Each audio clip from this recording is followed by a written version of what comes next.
All right, what's up guys? VV back with another video. And we've got an alternate intro for today in German that sounds like this, okay? Bear with me. Was ist los, Leute? VV ist mit einem weiteren Video zurück. That's basically, what's up guys, VV back with another video in German. Why am I doing it in German today? What's the special occasion? No, it has nothing to do with Gundam, which we're going to be diving into today. But no, today is actually October 3rd. It is German National Reunification Day, where, you know, in 1990, the Berlin Wall came down and East and West Germany were reunited, which is just awesome.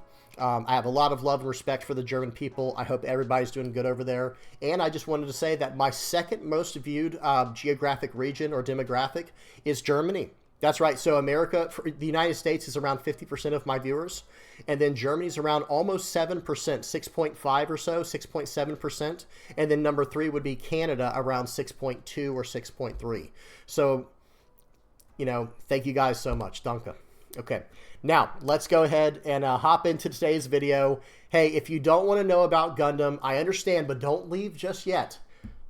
Hop to the end of the video if you don't want to know anything about Gundam, this new project we're going to be talking about coming out for Bandai. Go ahead and hop to the very end of the video, and I've got a game of Blue Black Rebecca versus Purple Yellow Pudding. Guys, that game is a banger. Definitely check that one out. That one was a lot of fun.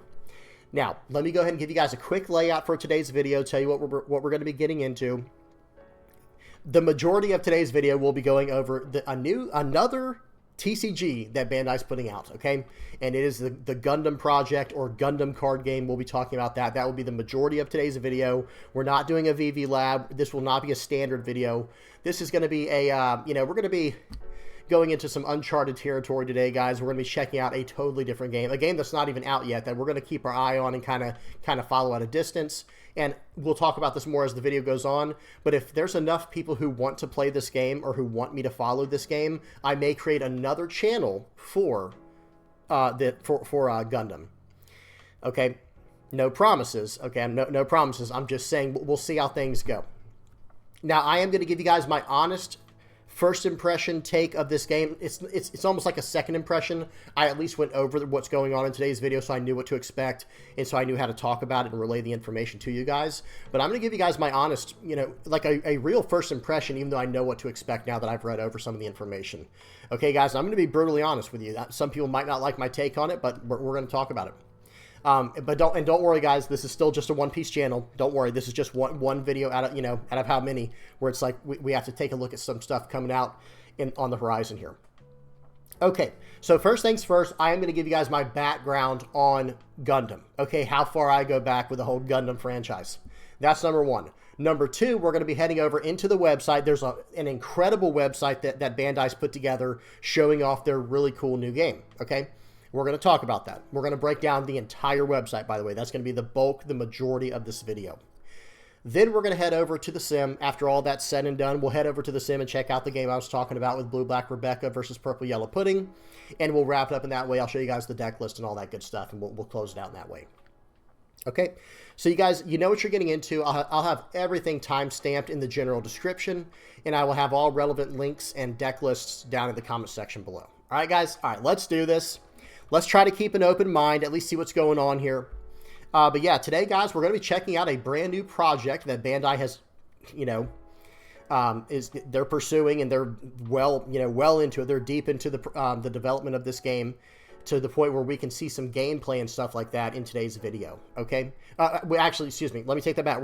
Let me take that back. I'm going to link something below that shows gameplay. We're not going to be actually watching gameplay in today's video, but we're going to be watching or looking at some of the cards and stuff like that. Okay. Now let's go ahead and dive into this.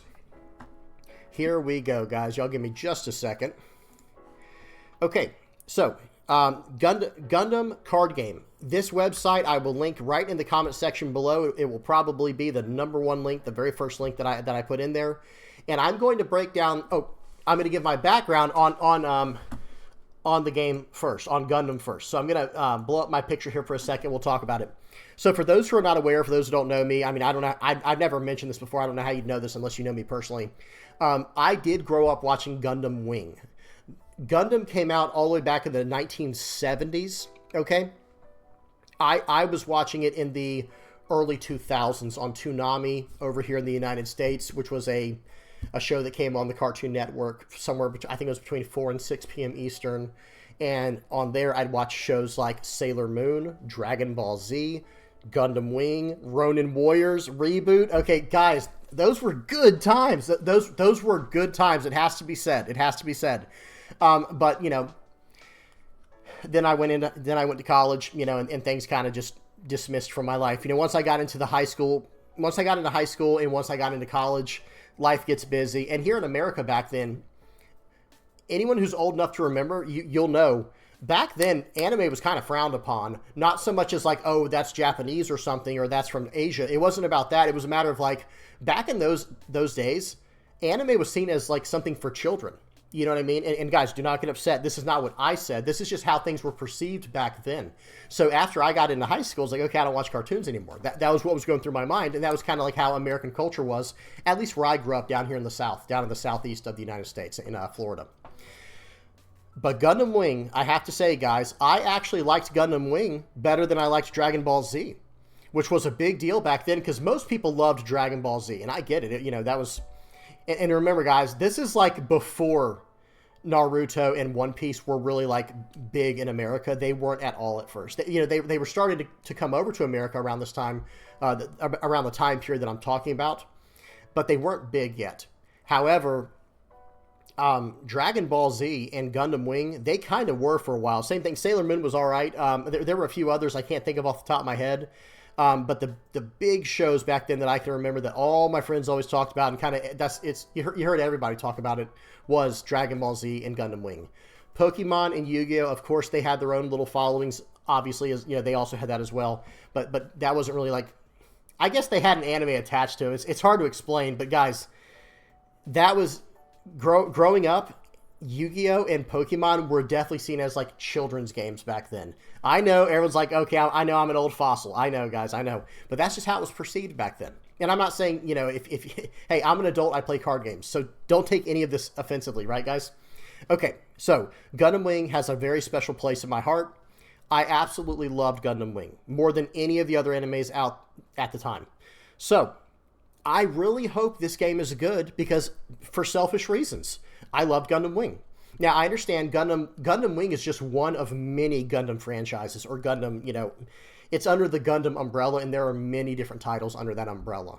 So understand that first and foremost. Whatever I say today, do not think like, oh, you know, I'm just trying to be negative or something like that, because I do have some negative things to say about the games before we even get into them. Just trying to be critical and trying to tell you guys what I don't like very much about what I saw. Okay? But I want you guys to play this game if that's what you want to play. I'm never trying to turn someone away from a game. I just want to tell you guys some concerns that I have. And I'm probably going to contrast a lot of what we say today with One Piece. Because, guys, there's a reason I love One Piece so much. Remember, well, I say remember, I don't know how many new viewers are listening. When I first started this channel, I was a full-time teacher. I didn't want to play card games. I was trying to find something to play with my son for the you know, over summer, trying to find something we could do to get out of the house and play games. I started playing One Piece, and I never looked back. The game was so fun to me that I started a YouTube for it. Remember, guys, I had a full-time job. I didn't need the extra stress in my life. It's just something I loved. So I will be doing a lot of comparing and contrasting with One Piece with Gundam. Okay, and they are both Bandai, so I think it is only fair. Okay, so now we can actually get into this. A little bit of background knowledge about the VV theory today, right? We got a history lesson, we got background stuff. Today's just going to be a crazy video, isn't it? Okay, let me go ahead and shrink my head down now, and I'll put it down in the bottom right corner. Actually, I think it's better in the top right corner for what we're doing, so that way you guys can see as we scroll down. Okay, so real quick, we're not going to click on this first thing here that showed up, check this product out, because, guys, there's like a beta version, and it's already sold out. It's sold out within like an hour and a half of the release. I think it might have been within an hour of the release. The beta version completely sold out for pre-order. Okay, the beta version trial, this right here, this that you can see on the front here, that's already sold out because, guys, a lot of people love Gundam. They have a global audience, right? Okay, now, we are going to learn the rules, though. We are going to do a full breakdown. Check out how awesome this is, guys. This looks so good. Everything Bandai does is very high quality, and I do have a lot of respect for them for how they put this stuff together. Okay, let's go ahead and skip down. You will be able to read all of this if you want to. I will link it in the comment section below, but I'm going to kind of break down most of this. Okay, so check this out, guys. It's a 50-card deck. That's very standard for Bandai, right? 10-card resource deck. Okay, that sounds like One Piece, right? Token cards. Wait a minute. What are those? And then damage counters such as dice. First red flag comes up right there, right? Two red flags come up at one time. Number one is damage counters. That's not the worst thing in the world. I will say that right now. I can deal with damage counters. You know, it's just dice. Okay, that's all it is. I have hundreds of dice laying around, and I'd be fine, you know, using those, right? But did you guys notice something that was missing from the cards required to play the game, the necessary cards to play the game? You know, a certain card that starts outside of the deck? No leader. And I understand you don't have to have a leader to play a TCG. Excuse me. But guys, notice the two games that I play right now. I have another channel for those who aren't aware. I keep saying that, guys. I'm sorry. I sound like a broken record. But I have another channel as well for Flesh and Blood. Well, in that game, there's a hero, which is the same thing as in One Piece, where they have a leader. Now, it's not the exact same because Flesh and Blood is like a battle. It's like a fighter TCG, like literally like, you know, a fighter. Okay, instead of having events in Flesh and Blood, you have abilities your hero can do, right? So you're actually fighting your opponent. It goes very back and forth, but there's a hero is my main point, and he represents you in the cards you can use. In One Piece, you have a hero, excuse me, a leader. Now I've got them backwards. In One Piece, you have a leader, and he's who you. That's the heroes who represents your. You know, he's the captain of the deck, right? And you build around that. Well, in this game, we're going to get down to it in a second, but you can choose two colors. And I think currently there's only 4 colors. But I'm just going to say this right now. Not having a hero or leader or main commander figure, I am not a fan of that. I think that TCGs have evolved in such a way that if you don't have a hero or leader or some type of commander figure as part of the mainstay of your deck, I think you messed up. You know, go ahead and restart the project because I think it's just too important. And that's just me. A lot of people will disagree with that, and that's completely fine. That's completely acceptable. Okay, now, a deck is constructed using the following 4 card types. Okay, nice and simple, 4 different card types. There are units, pilots, commands, and bases. Okay? Now, it says again here, a deck contains exactly 50 cards. Up to 2 colors of cards may be included, and then up to 4 cards of the same card number may be included. So the same type, right, or the same exact card. Okay, now let's go ahead and break down these cards. So unit cards. These are units are deployed into the battle area, and up to 6 units may be deployed. Okay, so it's the same thing as One Piece, believe it or not, because One Piece has the leader and then 5 units, right, or 5 characters in that game. So it's 6 altogether, and that's the exact same thing for this game. You're going to be able to have 6 units instead of like 5 units and 1 leader. Units cannot attack on the turn they are deployed, but they can attack starting from your next turn. When a unit is paired with a pilot and the link requirements are fulfilled, that's very technically worded, read that very slowly, that unit becomes a link unit and can attack immediately on the turn they are deployed. We will go over that more in a minute, but essentially here's the idea. These unit cards have pilot cards that pair with them, and if you get the exact pair, now that unit gets to rush in with their pilot because they have the correct pilot. Okay, next up is pilot cards. A pilot is paired with a unit in the battle area, so the Gundams, right? The mech, like the mech suits. A pilot is paired with a unit in the battle area by placing it underneath the unit. Red flag number 3 for me. This is, notice down here, if I zoom in, will it let me? I'll zoom in a little bit. I don't want it to like mess up the whole formatting of the, yeah, that looks fine. Notice down here at the bottom of the card, guys, this is like a Digimon thing where you can essentially have like traits, I think they were called in that game. I am not a fan of stacking cards in this way, especially backwards. I'm okay stacking a card behind a another card when the top sticks out where you can read the name up at the top. But in Bandai, they do it, I feel like this is just me personally, but I don't like the way they do it, where it's at the bottom, where there's a trait at the bottom. There's a, you know, a paired ability in this case at the bottom. I'm not a fan of that.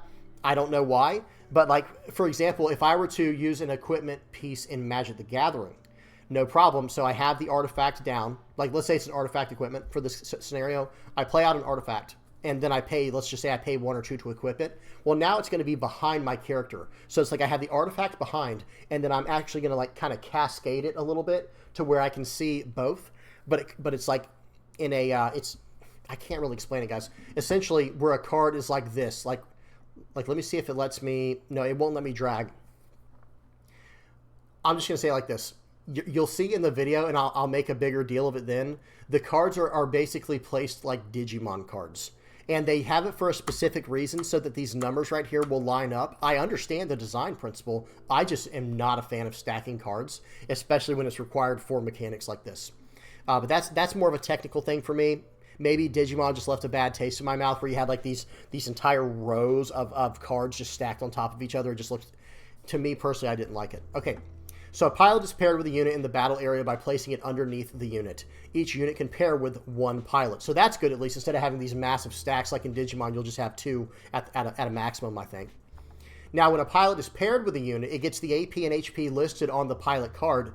Additionally, the paired unit gets the listed pilot ability. A pilot can pair with any unit. So that's this right here. Do you see this right here, guys? The front number is the AP, like the attack power, and the back number is the HP or health points. I think that's what it stands for, but that's, like, you'll see as we get into it, I have looked over it a little bit, but that's the general idea. So in other words, if you were to pair these two up, right, like this is a pilot card and this is a unit card, you would take the pilot card, this person's Solette Mercury, and you would slide it underneath the Gundam card here, this Gundam RX 72 or whatever that is. And then you would slide it all the way until the +1 and the +2 were matched up with the 3 and the 4. And then you would know that this unit now, like this entire unit, has a attack power of 4, because 3 + 1, and then a health point value of 6, 4 + 2. So, not pretty intuitive, not too hard to understand. Okay, then we have command cards. Commands are one-time use cards that can give you an advantage in battle. So they're like your instants or sorceries. And some commands can be activated during your opponent's action step, while others can be treated as a pilot. So that is very, that can go pretty deep. We'll have to see as more information comes out what all that entails. Because, okay, this is a pilot. And if they're saying that certain command cards can be used as pilots, or excuse me, this is a command card right here. I think I messed it up, guys. And this is a pilot. They're saying that some command cards can be treated as a pilot. So they'll probably have these little values down here and a pilot trait at the bottom. That should be interesting to see. So far, guys, okay, let's think about this for a second. So far, what we've seen is, okay, they're stacking cards like Digimon. There are resources like One Piece. What else are we going to see that like kind of shares from another game? It just, that does kind of leave a bad taste in my mouth in some ways. All right, let's keep going, though. Let's try not to be too negative. I'm just trying to tell you guys what exactly how I'm feeling, how I'm thinking. Okay, we have a base card. Now, this was a very interesting concept. These are deployed in your shield area. We're about to look at a board in a second down here, and we'll talk more about it. But so these are deployed in your shield area. These use bases to protect your shields and use their abilities to support your strategy. No more than one base is allowed at a time. Notice it said your shields. What are shields, you might be asking, especially for the One Piece players? Well, shields are your life cards in this game. Let me zoom out just a little bit. There we go. So shields are life cards in this game. Okay, let me go down to here. There, perfect. Okay. Another thing a lot of players might not know is this is like already a concept in something called Duel Masters, which is another Japanese game. I don't think Bandai has Duel Masters under their umbrella, but who knows, they might. I don't know that. I don't know enough about them. But here's the thing. One thing I will say is the shield idea is this. It's the same idea as life. Okay, it's the same idea. However, it's worded as shields. And here's the thing: when you take damage in this game, like how you would in One Piece, and you'd lose a life card, you actually lose that life card unless it has a special ability on it called Burst, like you see on this card right here. Let me zoom in a little more again. See, that's what I was trying to avoid. So notice right here, guys, where it says Burst. That is something that can happen from your trigger area, like in your life or your shields in this case. Okay, now let's go down. I'll try to pick up the pace a little bit, guys. Other than that, this is very basic. This is very straightforward. There's a deck area, a trash, a resource area, a resource deck area, shields, base, and battle area. The battle area is basically, This has like the exact same layout as probably every Bandai game, and even the game flow right here. Notice it says your start phase, draw phase, resource phase, main phase, end phase, opponent's turn. I think that's kind of like the exact same for most of their games, or at least that. And that, I will say, to be fair, that's kind of the same for every TCG. You have to do things in a certain order so that the opponent, so that you guys know whose turn it is and when the end of the turn is coming, so that they can do their turn. Like, there does have to be some kind of order there, and that's fine. But yeah. I will say this huge battle area here, hopefully there's going to be a lot of stuff that can go on in here, or else it's a total waste of space. I'm sure they'll be able to.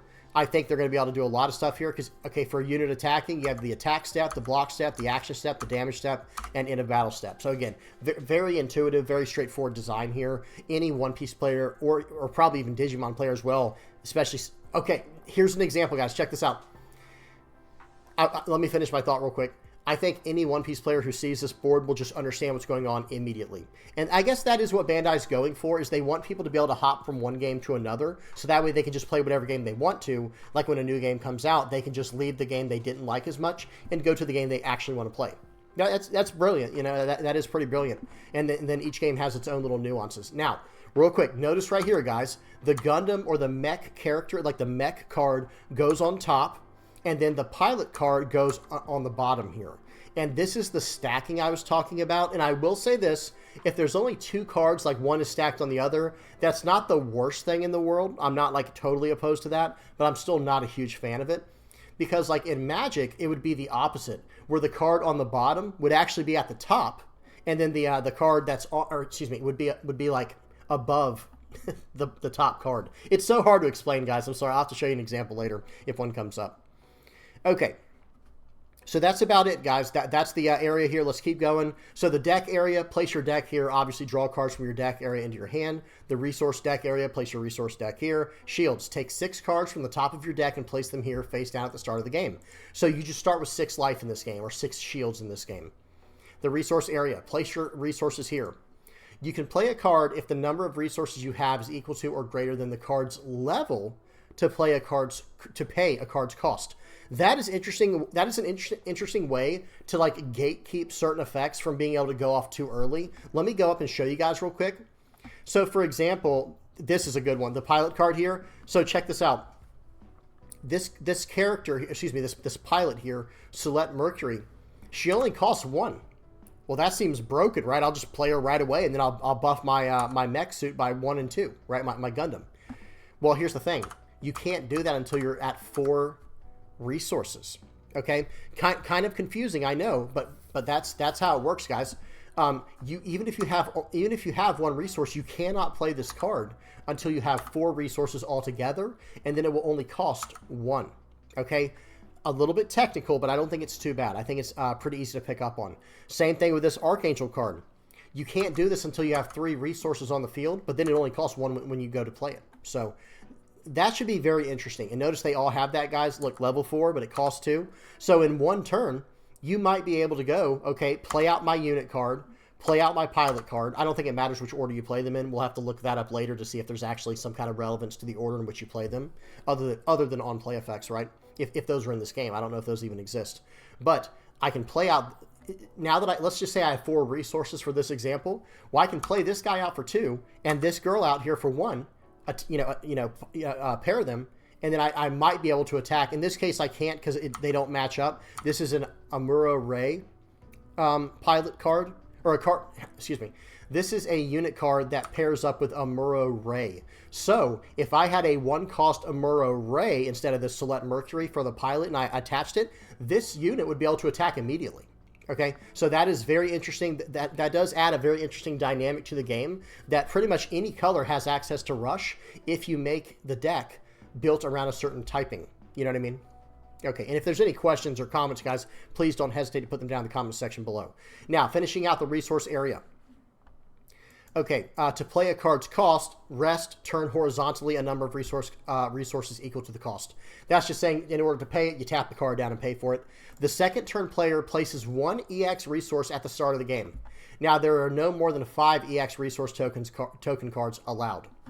What is an EX resource token? We don't have a lot of information on it, but just know this. It is an extra resource that the player going second gets to start the game off with. It is a one-time access resource. So that's what gets really confusing about this second part here, where it says no more than 5 EX resource token cards are going to be allowed.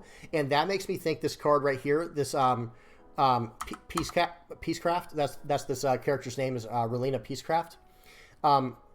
They have this ability called First Contact. That's not a big deal, but read the burst here. Okay. Remember, burst in this game is like trigger. So if you trigger, if you get hit for damage, if damage resolves against you and it goes through, you will look at the top card of your life or your shields, and if it's a burst, it happens. So you'll be able to place 1 EX resource right into play. Okay, but if it's not a burst card, it goes into your trash pile, and that's something I really don't. I'm not fond of. But hey, I'm trying to. We'll talk more about it at the end. Okay, now let's keep moving. Battle area. Units are deployed here. No more than 6 units are allowed. 1 pilot may be paired with 1 unit. So units are deployed here. No more than 6 units are allowed. So I guess can any amount of pilots? That's one thing I need to see the rules on. I'll have to look at that later. How do pilots work? Can you have as many pilots as you can play down there? I'm not sure. And that's another thing to consider is like, okay, can units fight without a pilot? I would assume probably not, right? Because I think you need a pilot to fight with, right? You know, to use the mech, you know, the Gundam. That's something we'll have to talk about later. I'll try to remember that at the end. But I do have some questions. Of course, guys, this information came out today. Okay, at the time you're recording this, it came out earlier today. So, you know, bear with me. So bases. Bases are deployed here in the base region. Place an EX base here at the start of the game. No more than 1 base is allowed. And then place trash cards here. Okay, so that's basically, you know, that's a quick walkthrough of the entire, what would you call it, you know, play sheet and card zones. Okay, as you can see up here. Okay, well that's that. Now let's keep going into how to play. You know, playing a card. I'm gonna go through this pretty quickly. It's showing how to tap cards, how to pay for cost. Very easy. This is explaining how level 4 and levels and cost, they work differently. So for example, this Gundam here doesn't cost 4. He costs 2. However, you can't play him for 2 until you have 4 resources. See, it's a little bit tricky, but it's really not too bad. So here's the example they give. This person has 4 resources, right? Okay, well, this card only costs 2, and it's only checking to make sure you have 4 resources. All right, and it'll only cost 2 when you go to play it out, when you go to deploy it. Turn progression, start phase, draw phase, resources. Pause and read this if you want to, guys. I'll also link it, like I said, in the comment section below. Main phase, end phase. Very standard. I feel like most Bandai card games are like this, and probably most card games are like this, at least like this general model. Okay, and then there's a starter guide. Let me see, is this the... I'm going to click on this, guys. Hopefully I don't regret it. Let me see. There was like a video, and I'd really like to see the video. Like, that's something we could watch together. I'll just... let me see. Learn the rules and play. I think we were just at this one. Victory conditions. Yeah, we were just at this, and we did miss... I did skip over the victory conditions. All right, here's how you win the game. You deal battle damage to your opponent when they have no cards in their shield area. Battle damage is damage dealt by a unit according to its AP, attack power, right? And then another way is your opponent has no cards left in their deck. So mill, and then just combat. Okay, now let's go over to the products page here. We were on the About page, I believe. So check out some of these cards, guys. So the featured art is really, really good, as to be expected from Bandai.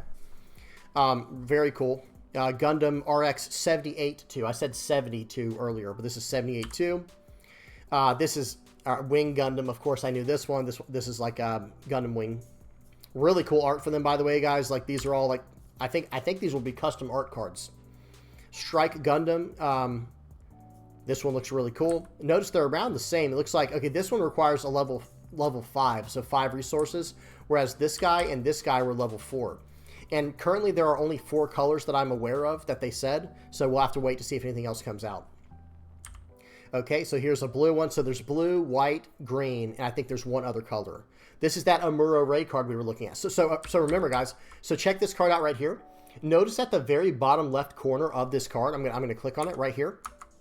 Notice how it has a pilot's name there, Amuro Ray. Well, here's the thing. If you're on a 4 resource turn, here's something you'd be able to do.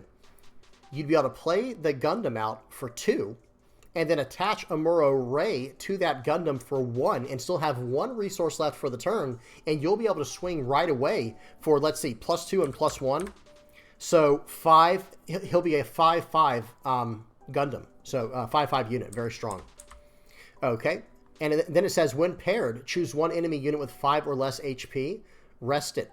Okay, so you can rest down 1. I wish they came out with another word other than rest, since it is talking more about like mech suits and stuff. It should have been like, maybe they could have came out with a keyword like disable or something like that, or I don't know. They could have come out with something other than rest, but that's okay.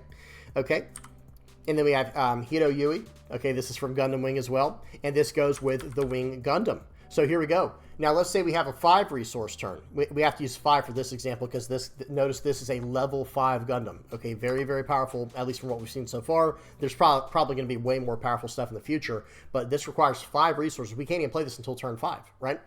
Okay, well, if you have 5 resources, you can play out that Gundam for 2, and then play out this guy Hito for 1, and you still have 2 resources left for the turn, and he has, this unit gets AP +1 and HP +1 while linked. So right here, so he'll go +2 so it'll really be +3 +2.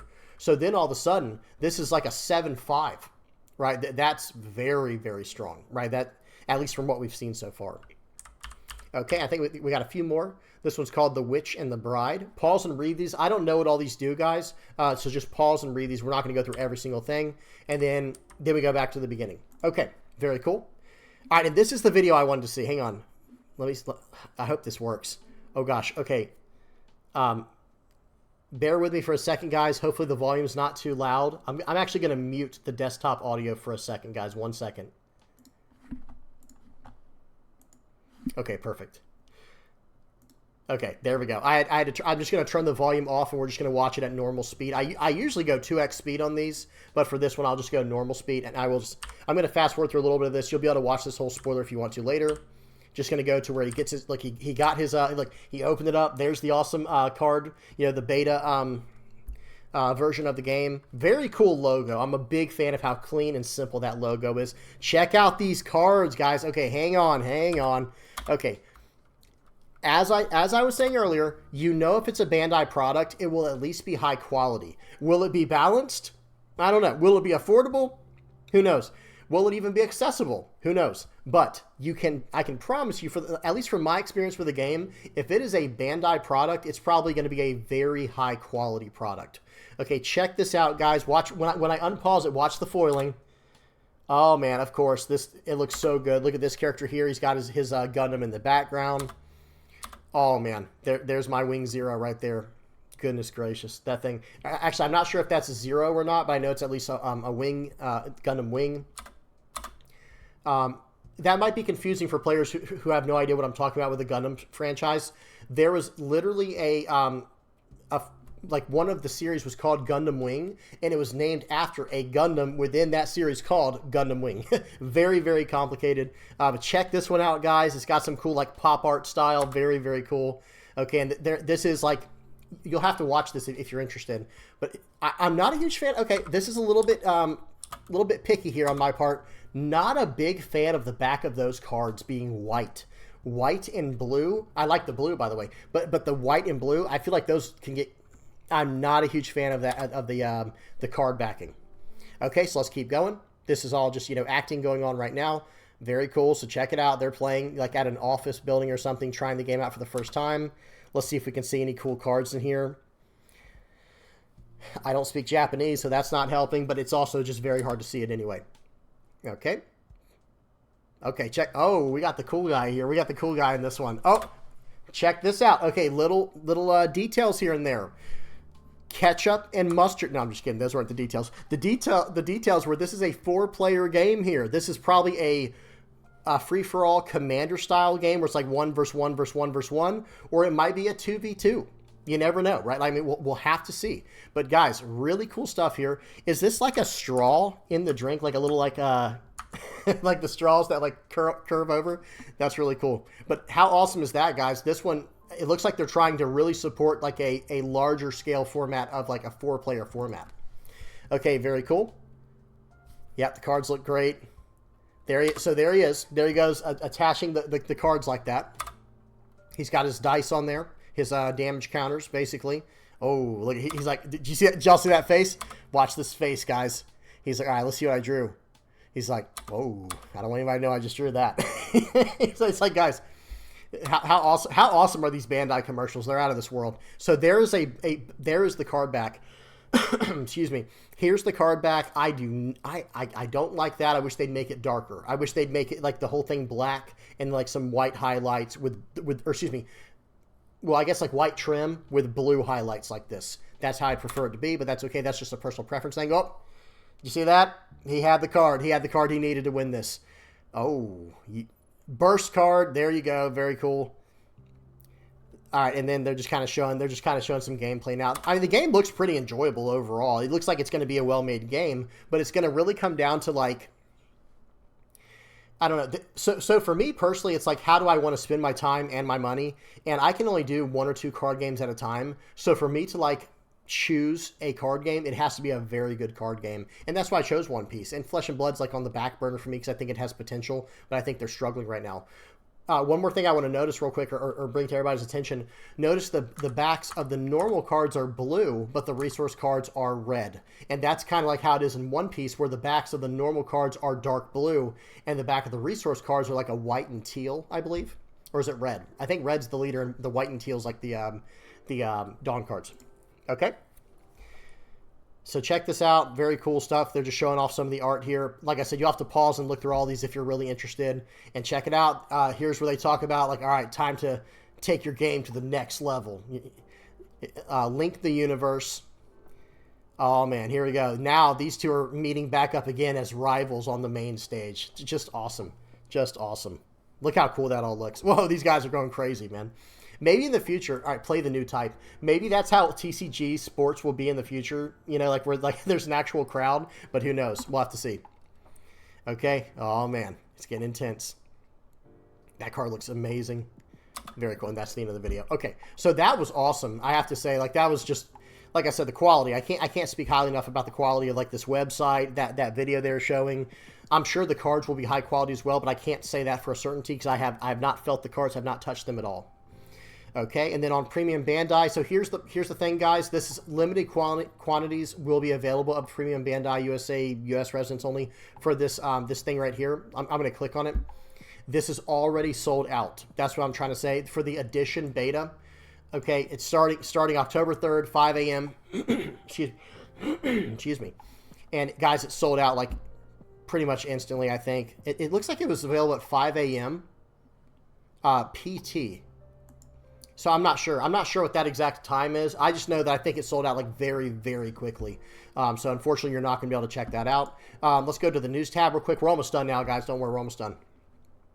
Okay, here's the news. I didn't go down to the bottom. Oh, yeah, I did. Excuse me. We have already done the news. Let's check out the events real quick. This is supposed to be released sometime in 2025, but I think they're going to start doing beta playtesting at the end of 2024 in December. Okay, so that's something to really be checking out, guys. Our brand, yeah, Bandai Card Games Fest in Utrecht, December 7th through 8th. I think they're going to have like some demos for the game potentially. Don't quote me on that. I'm not sure, but that's something I think I heard. Okay, how to participate. Go ahead and read all this stuff for yourself, guys. Look, it's got all these notes. We're not going through all this on this video. Check it out for yourself if you're super interested. And then there's something for retailers. I'm not going to go into this at all. If you have your own store, then this is how to get set up with the whole thing. You have to go through this whole thing. Okay, so that's it. So let's go back to the front page here. I'm going to give you guys my honest opinion on this. Number one, I think it looks like a very high quality game. Okay, like let's just get that out of the way, and let's go ahead and bring up the hang on, let me just make it where the cards are in the front, so it's a nice background for y'all to look at while I'm just yapping. Okay, so the quality looks incredible. I think it's probably going to be a pretty fun game, but I've got like 5 or 6 main issues with it. Number one is the leader. I'm just going to say it. Oh, and by the way, one good thing about the game that I will say is I do believe, if I read this correctly, and I will link a video at the end. There's like a 40-minute video. Let me show you guys that real quick before I go deep into this. There's like a 40-minute video where it does show the demo of someone playing the game. I will link this in the comment section below as well. Okay, so you can check that out. 40 minutes, watch it at your own leisure. But real quick, I'm going to tell you guys, in that video, they talk about how it should have a global release. So everyone is starting off on square one together. It will not be like a Japan exclusive type of game, like what we're having to deal with right now with One Piece, where we're an entire set behind. I don't believe that will be the case. If I understand everything correctly, that should not be the case with Gundam Wing. And you guys know that's actually like, I think I did this a while back, probably like 2 months ago now, where I talked about how one of my biggest problems, if not my biggest problem with One Piece, is we're an entire set behind the East, and it feels terrible. It just feels absolutely terrible. This game, I don't believe will have that problem. So I do want to give like the, let me say the good things up front. I believe it's going to be a global release. It's a franchise that I absolutely love and adore with Gundam, especially the Gundam Wing stuff. I don't know all of the different Gundam series, but Gundam Wing was my absolute favorite. Hopefully they'll have like Endless Waltz spin-offs in there and stuff like that, like with Epion, Tall Geese. If they have there's a character named Zex Marquis, or Zex Marquis, however you say that, and his one of his Gundams, it was not really a Gundam. Okay, it might have technically been. Anyway, sorry guys, I'm getting way too technical. He had a mobile suit that was it was called Tall Geese. And it went from like model 1, 2 to 3. If that becomes a type in the game, it's something I will probably have to mess around with just for pure like nostalgia's sake. Same thing with Hiro. If he ever has like the Zero suit instead of just Wing, there's the Wing suit, and then there's the upgraded version called Wing Zero, where it had a special Zero system that messed with your mind. Epion with okay, I'm getting way too into it.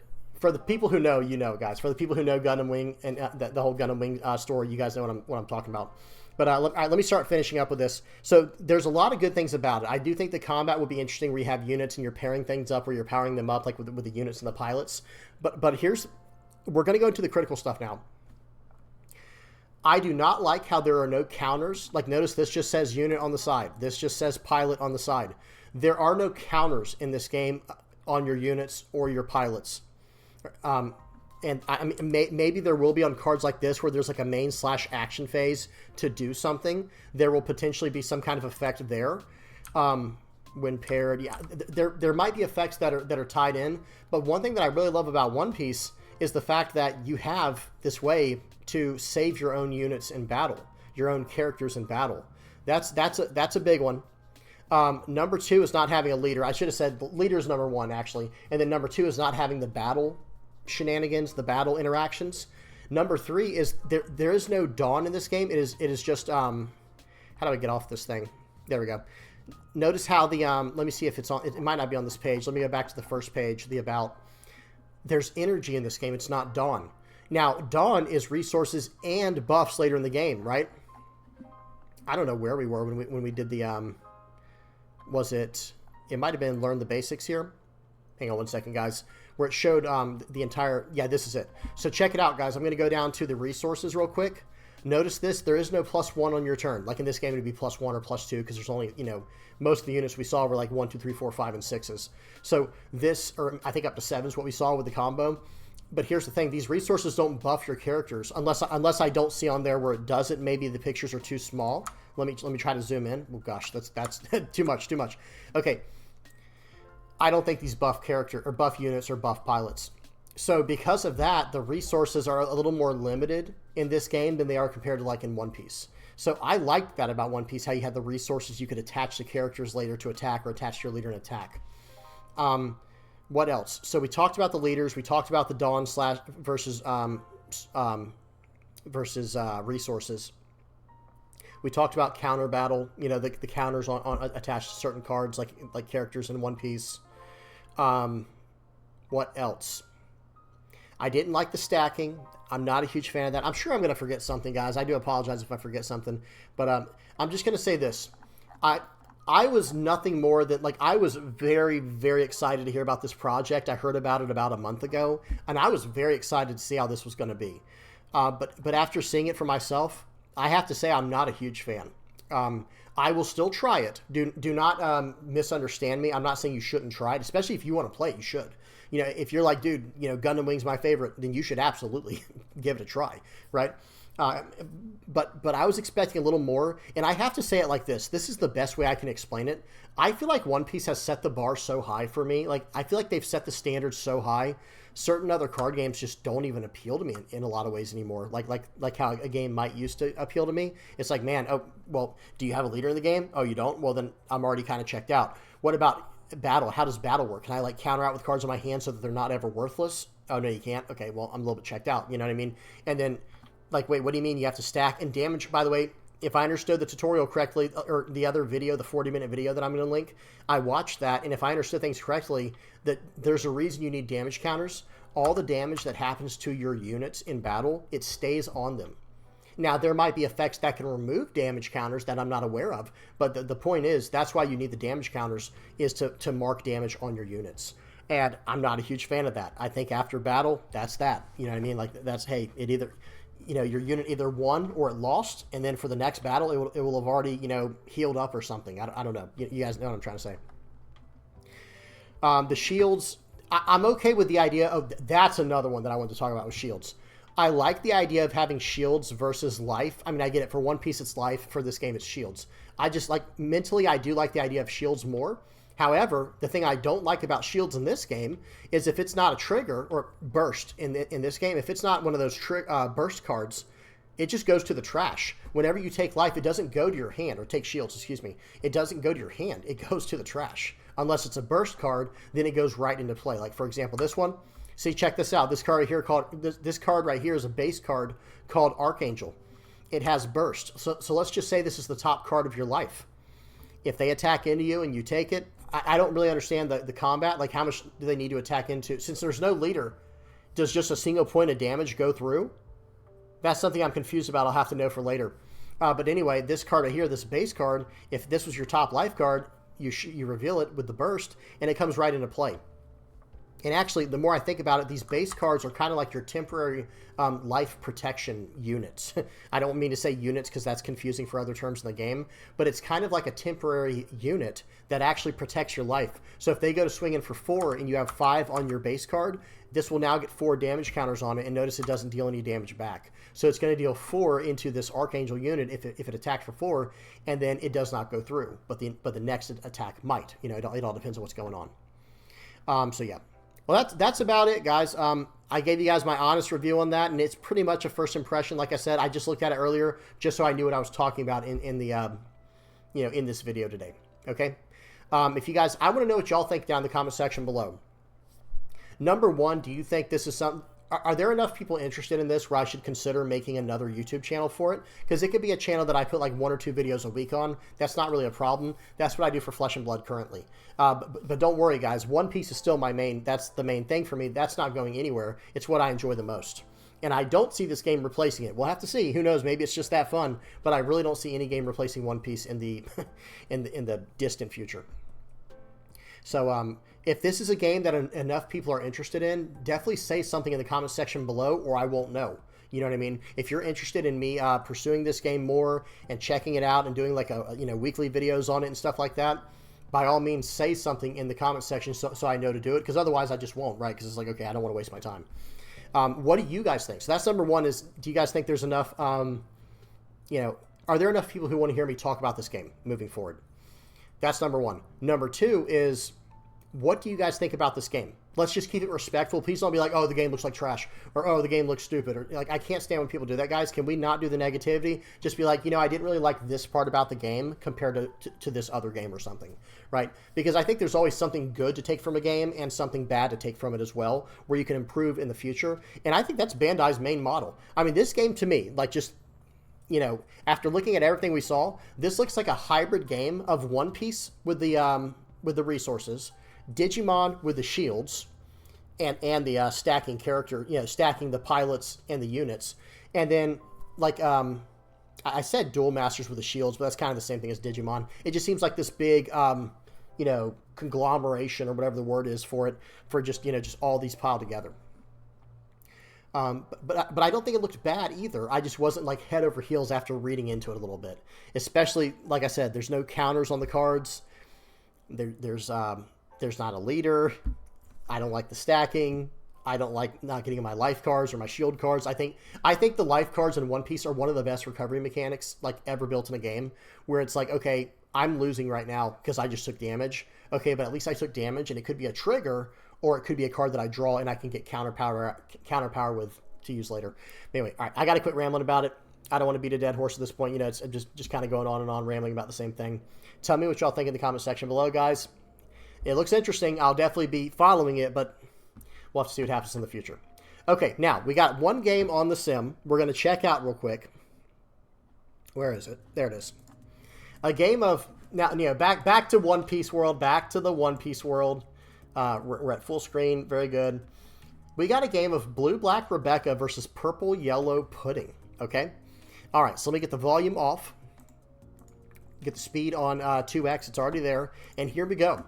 So, guys, this was a leader that I absolutely fell in love with when it was first released. I think it was mainly for the colors. Blue and black are just, I think they're strong control colors, and I was a control player for most of my time in Magic the Gathering. So, seeing this deck, I was like, okay, that's what I'm going to play. And then I didn't realize how important... Okay, pause. Whoops. I did not realize how important it was to be able to attack with your leader. I mean, I did and I didn't at the same time. It's like, okay, we'll just make up for it by having 5 life and being able to search an extra card every turn. It's just not the same. It's not to say the leader's bad, but it didn't feel right for me in this kind of game. However, one thing I want to say is with the deck you're seeing today, this is a list that I'm using from someone from the channel. So big shout out to this guy named Siege, or CJ, C-E-E-J, Siege, CJ. We looked at his Rebecca list a while back on the channel. I can't remember how, it was a while back, but everyone asked about it. Everyone was asking about, like, hey, you know, what was that Rebecca list? And I ended up putting it on the channel once he gave it to me. You know, once he gave me the list, I put it back on the channel, if I'm not mistaken, or maybe he shared it, whatever the case is. We got a hold of the list, and that's what I'm running in today's video. Now, this version, I don't know where he got it from. He might have got it from like a pro player or something. I think he was saying he got it from someone else on here, some other content creator. But whatever the case is, whether he made it or not, or if he got it from someone in the community or not, this version of the list is awesome, guys. It is really cool. So check out what we're doing here. Let me focus back in on the game. I was getting all over the place. We've developed a 4-cost Kuzan, and we're playing against Purple Yellow Pudding. They don't have much removal, do they? They might have something like a 9-cost Lin, or that's probably it, right? So let's see what happens here. If this guy can sit on the board the whole time, then they're in trouble. So they're going to play out. So I'm going to take this hit for 7, I think. Actually, I might counter out early so I can use the leader effect. No, I do take this, and now they've got a Sanji, and all they did was develop a Sanji, and I'm not going to attack into them, so they're not going to get any extra effects from their their ramp abilities, like with Katakuri or anything. Okay, so they're at 7 Dawn, I think. No, excuse me, they're at 9 Dawn. So it doesn't really matter if I attack or not. I'm trying to determine if I want to attack. But, oh no, I already passed it. Excuse me. I was just saying, there's no reason for me to attack. So they swing for 8, swing for 8. I 2K counter out of 1. I took the first one. And now this board's about to be mine, right? Notice the curve that this deck uses of 4-cost Kuzan into 6-cost Hajradin into 8-cost Aramaki into potentially a 10-cost Kuzan, which I did not draw. Okay, so Aramaki, I'm going to trash the Brook because, hey, I can just get the value back from that later with my Rebecca if I need it, and I'm going to bottom deck one of their guys. Swinging in for 7, they 0-cost 3K to get out of it, and now they're going to go 5 into 5. I can just counter out of that because they're probably going to drop a 10 Lin. No problem. Guess what? For those who are not aware, that card on the board, not Kuzan, not the one that's selected right now, that card on the board named Aramaki, the blue one there, that card has a activate main once per turn to trash a card from your hand to bottom deck a character that costs 2 or less. It might be 3 or less, but I think it's 2 or less. Okay, well, I can do -8 on the board right now with 4 with Kuzan and 4 more with Hajradin. So check this out, guys. So we're going to swing for, I think we're going to use this effect first just in case there's any kind of trigger. You never know. Swing for 5, -4 to the what's her name there? The Lin. I'm going to play out some cards first. I'm trying to see how I want to do this. I didn't want to trash the cards in my hand, so I drew with Kuzan first to trash out the Suleiman, so that worked out perfectly. Swing for 7. They get a trigger to draw a card. Or it might have been activate main to do a top 5 search or top 4 search. I can't remember. And now we're going to play out a Perona, and I'm going to set that 10 cost Kuzan all the way to the front. We're going to set the 10 cost Kuzan all the way to the front of the deck, and we're going to be drawing that next turn. Okay, here we go. It's their turn. They're going to swing 5 into 5. I have an easy 8K counter blocker, or 8K blocker in Aramaki. Okay, now what? So now what do we do, guys? So we're going to swing for 5. Let's see what they got from their life. They didn't get anything. Swing for 5 more. I put -4 on the Viola, so he got scared, and he went ahead and took that. Perfect. We're going to do -4 to the -4 more to the Linlin. And now I'm going to drop down a Kuzan and blow up the Linlin. Seems good, right? Watch this, guys. That is massive. Right now, I can literally get a 5, 10, hang on, 5 plus 12, 17. I can get rid of like a 19 cost character right now with what was on the board. Okay, they swing for 6. That Aramaki is getting so much value, guys. It's also a blocker. It's an 8,000 power blocker, guys. So swing for 5, -4 there. Swing for 7. Excuse me, I think we're just going to bottom deck this card now. All right, yeah, so I go ahead and bottom deck the 9 cost Linlin. I'm going to play out the Rebecca, and I'm just going to get the 2K counter back. I don't need the what's his name yet, the Brook. So they swing for 6. Again, I've gotten so many free cards with this Aramaki. So I'm going to swing for 5. Going to swing for 7. We're just beating them down. We're just completely beating them down right now. And this pudding has had a lot of cards, like a lot of counter power with those 0 cost 3Ks. So here we go. Going to go ahead and play out I have a Rebecca on the board, so I'm not scared of that. I'm not even going to get rid of the 10 cost Linlin, guys. Like, watch this. Interesting play here. I'm sure some people are thinking, why not get rid of it? You'll see. I've got it all planned out. I've got it all planned out. In all seriousness, I do. Okay, the only thing I did not do this turn, I think, that I should have was use the leader effect. So they're going to swing 12 into 10. I give them the 0 cost blocker. Like I said, turn that sideways. I can swing for 4 into it, or 2K over. Like, add 4 to my, hang on. So they bottom deck they put my Sabo back into my life. I'm going to counter out of that with the Aramaki. That card's been insane. So he did that a little wrong. Well, no, I guess it didn't matter because of the Rebecca. Never mind. Okay, because what I was going to say was he should have swung 6 first at my face, and then I would have probably used the Rebecca. Well, no, I wouldn't have. Excuse me. I would have used the Aramaki, and then when he went to swing 12 with the Rebecca, then I would just block with when he goes to swing for 12 with the Linlin, I block with the Rebecca.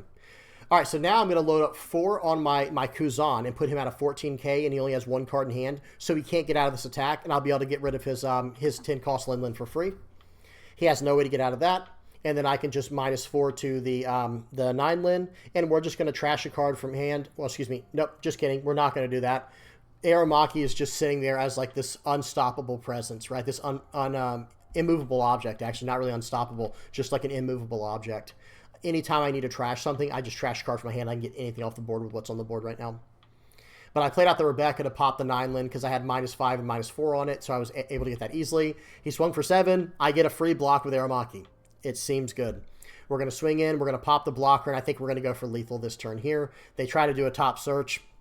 What does that matter, right? We'll go, oh, and they left too quickly. Hang on one second, guys. I'll try to pause this. Let me go pause, and we'll go super slow motion so we can see what was in their hand. It probably doesn't really matter, to be honest, because they only had 2 cards in hand. Okay, so here I am. I'm going to swing. I was basically going to swing 9 and swing 11. That was my plan, but he left too quickly. We're just kind of letting this play out real quick. 1 second, guys. Yeah, by the way, there's the card. Pause and read that. Let me put my glasses on here. Okay, this is an 8 cost, 8,000 power blocker with activate main once per turn. Discard 1 card from your hand and return 1 cost 2 or lower character to the bottom of its owner's deck, and then this character gets plus 3,000 power for this turn. So it becomes an 11K attacker, right? So I literally right now I could just trash like the Brook in my hand or the anything in my hand, bottom deck the Newgate and swing for 11. You know what I mean? Like that, the card, and then it's just sitting there as a blocker for the rest of the for the rest of the time. Okay, let me see if I can pause this right when he goes to leave. Okay, I did pause it, but it didn't register it fast enough. Hang on. Trying to get it right. Oh well, who cares what his hand was? This was basically the final board state here.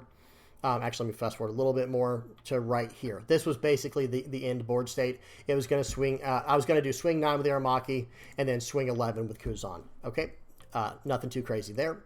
Let me get the speed back to 2x. And then it's going to play out. I'm just going to, I tried to do it like really fast. Oh, well. Okay, now let's go ahead and check out the deck list.